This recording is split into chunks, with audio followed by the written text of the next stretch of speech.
Trotamundos, ¿qué tal? Yo soy Kurenai y aquí venimos a hablar de libros.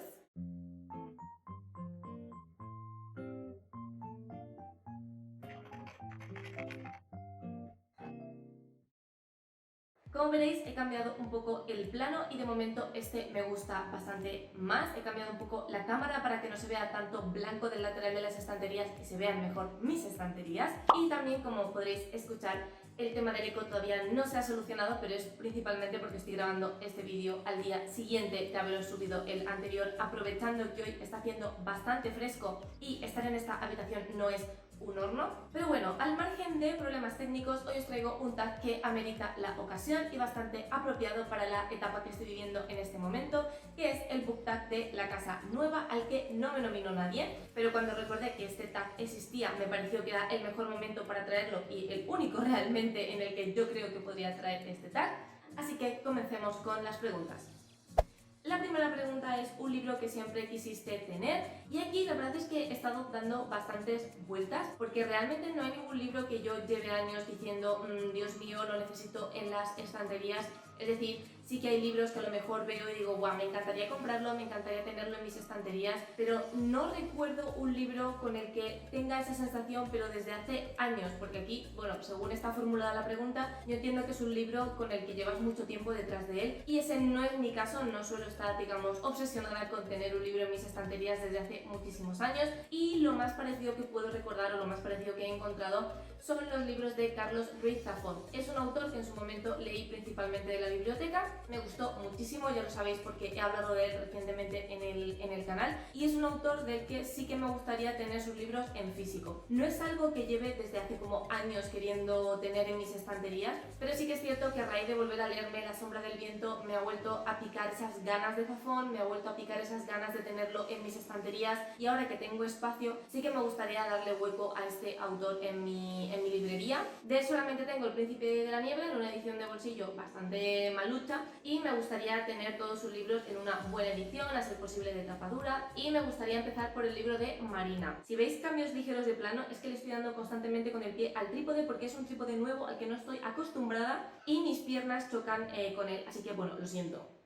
La siguiente pregunta es libro que te ha hecho enfadar, y un libro que me ha hecho enfadar, además bastante reciente, es La teoría de los archipiélagos de Alice Kellen. Este es un libro que me ha cabreado por muchísimos motivos, profundizaré más en ello cuando os suba el wrap-up, pero digamos que yo me esperaba una historia romántica bonita entre dos chicos, una historia que me llegara al corazón, porque además Alice Kellen es una autora conocida por hacer historias de romance muy bonitas, y esta novela suya es muy recomendada. Yo ya me había leído el de Las alas de Sophie, creo que se titulaba, y me gustó muchísimo, por lo tanto iba con ciertas expectativas con respecto a esta autora, y para mí fue una tremenda decepción. Siento que la manera en que lleva la trama, la manera en que lleva la relación amorosa es absolutamente pésima. Me encontré con una historia que me indignó muchísimo, que me enfadó muchísimo, que me cabreó muchísimo, que tiene cosas que no comprendo cómo la gente puede romantizar. No entiendo cómo la gente puede ver una historia de amor bonita en este libro, porque no la hay, porque hay muchísimas cosas problemáticas. Siento que es una buena historia, pero que la forma en la que la ha enfocado la autora me parece bastante ofensiva, me parece bastante errada, y es algo que no solamente me cabrea, sino que también me da rabia, porque creo que podría haber sido una buena historia de amor si hubiera sabido llevarla, pero en mi opinión este no ha sido el caso. Siguiente pregunta, un libro que te ha costado elegir para leer, y aquí lo he tenido clarísimo. De hecho, es un libro que todavía no me he terminado, que actualmente creo que llevo como 2 meses con él, y es Nona, la novena de Tansin Muir, la tercera parte de La tumba sellada. Me ha costado mucho porque, como ya sabréis, porque lo he comentado muchísimas veces por el canal, Harrow para mí fue una tremenda decepción después de lo muchísimo que me gustó Gideon y de lo mucho que disfruté con este inicio de tetralogía. Es un libro que honestamente me daba muchísima pereza leer. Además he visto opiniones muy mixtas. Hay gente a la que no le ha gustado nada el libro de Nona, hay gente a la que le ha encantado el libro de Nona, y yo no sabía en qué equipo iba a estar, así que aproveché el mayo sci-fi para empezarme este libro, para obligarme a empezar este libro, porque la verdad es que no me apetecía nada meterme con Nona. Y cuando empecé el libro me pasó como con el resto de libros de esta saga, que me quedé en plan what the fuck, qué narices estoy leyendo, no estoy entendiendo nada, no entiendo quién es Nona, no sé por qué Nona está de repente en este contexto, no sé qué tiene que ver lo que está pasando con los libros anteriores, y bueno, en fin, esa confusión a la que todos los que leemos esta saga estamos, yo creo que más que acostumbrados. Y la verdad es que empecé el libro y había partes que sí que me estaban gustando, había partes que me estaban aburriendo. Creo que es un libro bastante extraño, es un libro que no se puede comparar con los anteriores porque es una mezcla entre que tiene la esencia de La tumba sellada y que al mismo tiempo no tiene nada que ver con los libros anteriores. Es verdad que cuando me ponía a leerlo como que sí cogía ritmo y leía bastante, pero en cuanto dejaba de leer y tenía que volver a cogerlo al día siguiente o al siguiente me daba tremenda pereza y prefería leer otras cosas antes que Nona, porque a día de hoy no sé si me está gustando o no. Es una sensación muy extraña y como que a mediados de mayo más o menos dejé de leerlo porque ya os comenté en el vídeo anterior que estuve trabajando en la feria del libro y por lo tanto llevarme tremendo total en el tren para leer es bastante inviable, así que estos días estuve leyendo, pero estuve leyendo principalmente con el Kindle. Desde que empecé la feria dejé Nona por completo aparcado, luego estuve con la mudanza y todo el rollo y no he vuelto a tocar Nona desde más o menos mediados de mayo y cada vez que pienso que tengo que terminarme Nona me da muchísima pereza, no me apetece nada retomarlo. Lo voy a hacer simplemente porque quiero terminarlo una puñetera vez y olvidarme de La tumba sellada hasta que salga el cuarto y por suerte el último. Y ya digo que ahora mismo no tengo como una opinión definida de si me está gustando Nona o no. Creo que es un libro extraño, pero eso no sorprende a nadie si os habéis leído estos libros. Pero bueno, referente a la pregunta que se supone que estoy contestando, sí, este libro me ha costado bastante elegirlo para leer y ya digo que he tenido que esperar al mayo sci-fi para obligarme y tener una excusa para no dilatarlo más en el tiempo. Siguiente pregunta, un libro que ha estado durante años en tus estanterías, que no recordabas que lo tenías, que lo leíste y te encantó. Esta pregunta la he respondido un poco como me ha dado la gana, ¿vale? Porque yo sé qué libros hay en mis estanterías. Quiero decir, actualmente tengo estas dos. Como visteis en el Room Tour tenía 4, pero bueno, he condensado las 4 en estas dos de aquí y por lo tanto no tengo tantos libros como para no saber qué libros tengo en mis estanterías. Sé perfectamente qué títulos tengo y qué títulos no, así que no hay ningún libro que yo haya olvidado que lo tenía porque sé los libros que tengo y además, como ya digo, como solo tengo dos estanterías ahora mismo, de un solo vistazo soy capaz de ver en su totalidad qué libros tengo y qué libros no. Así que esta pregunta me la he tomado más bien como un libro cuya existencia sé desde hace muchísimos años porque obviamente es un libro muy famoso, es un clásico y por lo tanto todo el mundo conoce este título, pero que yo no me había animado a leer hasta hace relativamente poco, hasta hace creo que 2 años, y me estoy refiriendo a Orgullo y Prejuicio de Jane Austen. Aproveché la edición de coleccionables que sacó RBA, esta edición tan bonita, de tapa dura, aunque bueno, dicen que las traducciones no son muy allá, pero como no puedo comprar esta edición con otras de este libro porque no me he leído ninguno, pues yo no puedo opinar al respecto de la traducción. El caso es que Orgullo y Prejuicio es uno de esos libros que tienes que leerte algún momento en tu vida, o sea, es como uno de esos libros que tienes que leer sí o sí. Es un libro cuya existencia, pues evidentemente yo conocía,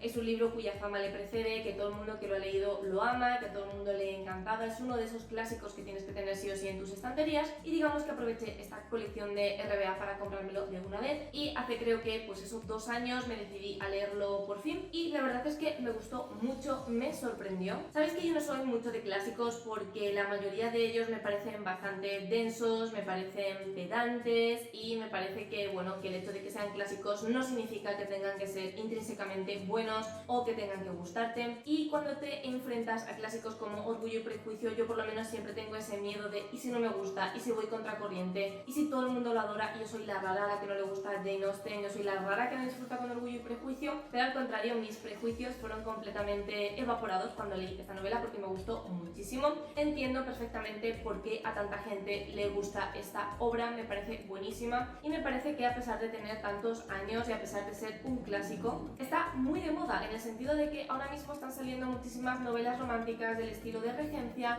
que recuerda un poco al estilo de Orgullo y Prejuicio, con lo cual considero que es un libro que a pesar de los años que han transcurrido desde que fue escrito, está muy de actualidad, así que estoy muy contenta de haberme animado a leer por fin esta pedazo de novela porque la verdad es que me sorprendió muchísimo.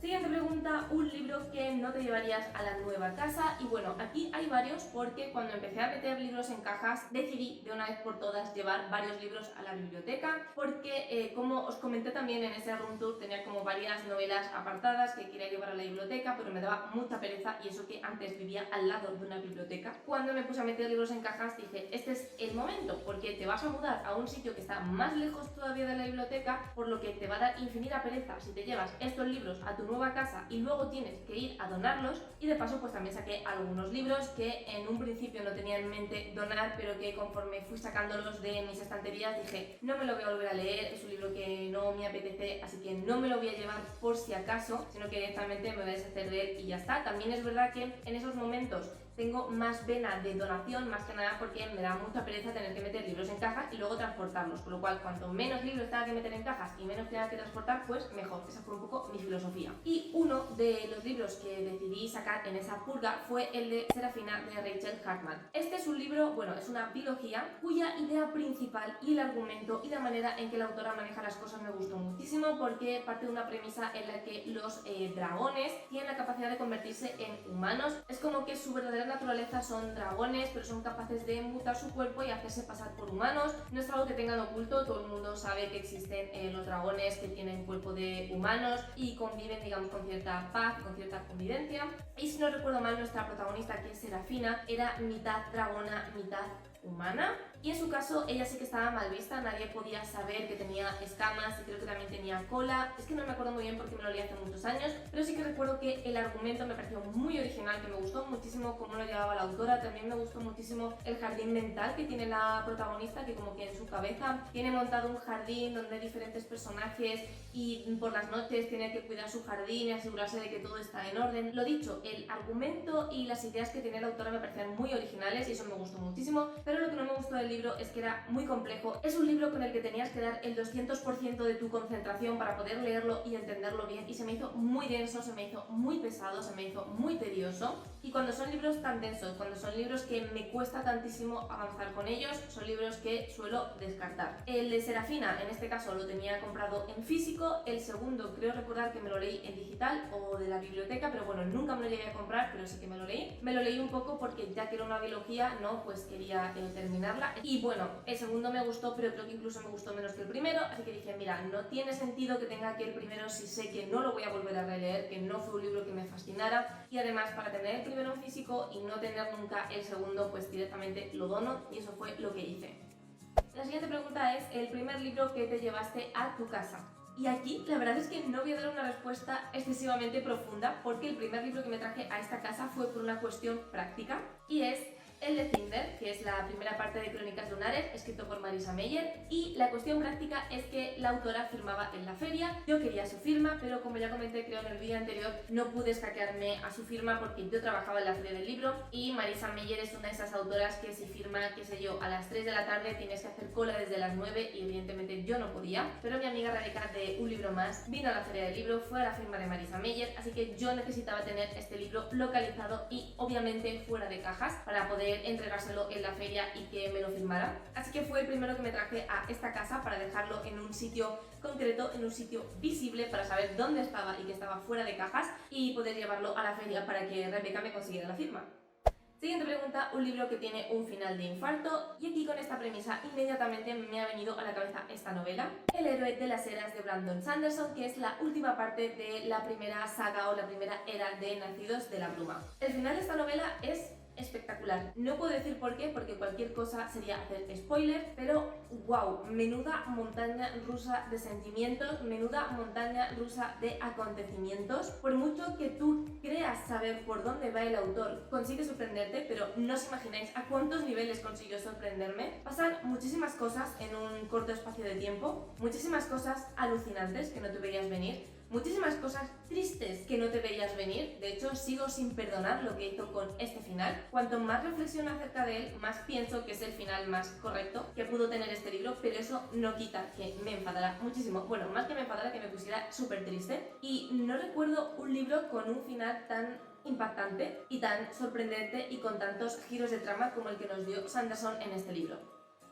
Siguiente pregunta, un libro que te ha hecho sentir bien, un libro amable, un libro cozy. La definición de libro amable, cozy, de libro que te hace sentir bien es sin duda La casa en el mar más azul de TJ Klune. Ya os he hablado muchísimo sobre este libro últimamente porque ha sido una de mis últimas lecturas y de verdad que lo amé, amé cada página, amé cada personaje, amé todo de esta novela. Es un libro muy feel good, es un libro que es verdad que toca temas un poco tristes, como los prejuicios, como la discriminación, el rechazo, pero de verdad, lo bien que te sientes leyendo este libro, las sonrisas que te saca, lo bonito que es, lo calentito que te deja el corazón, es que eso es impagable. Normal que todo el mundo esté hablando de él, normal que todo el mundo lo esté recomendando, porque de verdad que es un libro precioso. Penúltima pregunta, un libro corto pero intenso con muchas enseñanzas. Aquí de inmediato me ha venido a la cabeza La dependienta de Sayaka Murata. Es un libro que quiero recordar que no llega a las 100 páginas o ciento y poco, y me lo leí por el marzo asiático porque mucha gente hablaba de él y me sorprendió muchísimo, me gustó un montón, y las enseñanzas que nos da es principalmente de cómo funciona la sociedad japonesa, de cómo creen los japoneses que deben ser las mujeres, que deben comportarse las mujeres, y de cómo creen que las mujeres deben construir su vida. Es decir, tener un marido, encargarse de la casa, en el caso de que trabajas, tener un buen trabajo, un trabajo estable, no puedes trabajar de cualquier cosa. Y en este caso nuestra protagonista, cuyo nombre no recuerdo ahora mismo, es trabajadora en un konbini. Un konbini sería como un bazar 24 horas donde venden cualquier cosa que necesites puedes encontrarla ahí. Y en Japón se considera que trabajar en un konbini es un baito. Un baito es como un trabajo a tiempo parcial al que aspiran principalmente estudiantes y gente que tiene que compaginarlo con otras cosas y que no puede tener un trabajo como más estable o más serio. A nuestra protagonista le encanta trabajar en el konbini, lleva muchísimos años trabajando en ese sitio y no ve la necesidad de cambiar de trabajo y de buscarse algo más serio, teniendo en cuenta que ella es feliz con su trabajo, que le gusta muchísimo, y todo el mundo la critica por ello. Nadie entiende por qué con su edad, que creo que tenía 30 o rozando la treintena, por qué con esa edad sigue trabajando en el konbini cuando ella lo que necesita es un trabajo más estable en una buena empresa. Y por supuesto otra cosa que le critican muchísimo es que no tenga marido. ¿Cómo puedes llegar a los 30 años sin tener novio, sin tener marido? Y esto es así, esta crítica hacia ella es tan brutal hasta el punto en el que su hermana ha tenido que inventarse que tiene una enfermedad que en ningún momento se especifica, que le impide, no sabemos muy bien por qué, tener pareja y encontrar un trabajo mejor. Es decir, como la gente no entiende el punto de vista de la protagonista y por muchas explicaciones que ella dé, que realmente tampoco tendría por qué darlas, no entienden que ella es feliz con ese estilo de vida, que ella está cómoda así y que no quiere ni marido, ni cambiar de trabajo, ni nada, llega al punto de tener que inventarse que tiene una enfermedad que le impide tener una vida diferente de la que tiene. Es una novela muy dura, pero es una novela que te ayuda a comprender perfectamente la mentalidad japonesa. Es verdad que los japoneses se están abriendo más y están un poco evolucionando en ese pensamiento arcaico, pero os aseguro que esta mentalidad persiste en Japón. Y si queréis aprender un poco más sobre cómo funciona la sociedad y sobre qué expectativas o qué cosas tienes que cumplir siendo una mujer en Japón, os recomiendo este libro porque en 100 páginas condensa a la perfección la sociedad japonesa. Y la última pregunta es libro que le recomiendes a todo el mundo. Realmente no hay un libro que yo esté recomendando constantemente. Cuando me gusta mucho un libro sí que lo recomiendo a menudo, pero luego encuentro otro libro favorito y recomiendo el siguiente, no sé, o sea, no hay ningún libro que yo tenga como libro de cabecera que le recomiende absolutamente a todo el mundo, sobre todo porque no creo que haya un libro que pueda gustarle a todo el mundo por igual. Así que he decidido traer a colación un libro que leí hace años, que me gustó muchísimo, que me parece precioso y que creo que a todas las personas que disfrutan de libros más infantiles o de Middle Grade os va a encantar, porque de todos los libros Middle Grade que he leído, este es sin duda mi favorito, y es La niña que bebió luz de luna de Kelly Barhill. Que tengo aquí debajo la chuleta. Es un libro precioso que habla de brujas, que habla de magia, que habla de amistad, que habla de encontrar una familia donde menos te lo esperes. Es una novela absolutamente preciosa, es un libro que está muy bien escrito, es un libro que se disfruta muchísimo, da igual la edad que tengas. Está catalogado como middle grade porque la protagonista es una niña pequeña, pero yo lo disfruté como una enana. Es de esos libros de middle grade que yo creo que todo el público puede disfrutar, y unas enseñanzas muy bonitas, no solamente para los niños sino también para los adultos. Tiene unas escenas preciosas, muy tiernas, de la niña con su abuela, de la niña con sus amigos, y como hace tantísimo que no hablo de este libro en el canal, a pesar de lo mucho que me gusta, pues creo que es el momento perfecto para volver a traerlo y para volver a insistiros en que os lo leáis. Y hasta aquí las preguntas del tag de la casa nueva. No voy a nominar a nadie porque aunque este tag realmente lo puede hacer quien quiera cuando quiera, pues supongo que la gracia está en hacerlo cuando te acabas de mudar a otro sitio. Pero bueno, si alguno de vosotros y vosotras que lo está viendo se acaba de mudar o simplemente le ha gustado las preguntas y quiere hacerlo, pues estáis completamente nominados y nominadas por mi parte. Recordad que podéis seguirme en mis redes sociales, Twitter, Instagram y el blog, donde voy enseñando de una manera mucho más detallada todo lo que leo. Si os ha gustado este vídeo, que os gusta el contenido de mi canal, no os olvidéis de suscribiros. Os recuerdo que vídeo todos los sábados a las 6 de la tarde hora española. Muchísimas gracias por estar un día más conmigo y nos vemos en el próximo vídeo.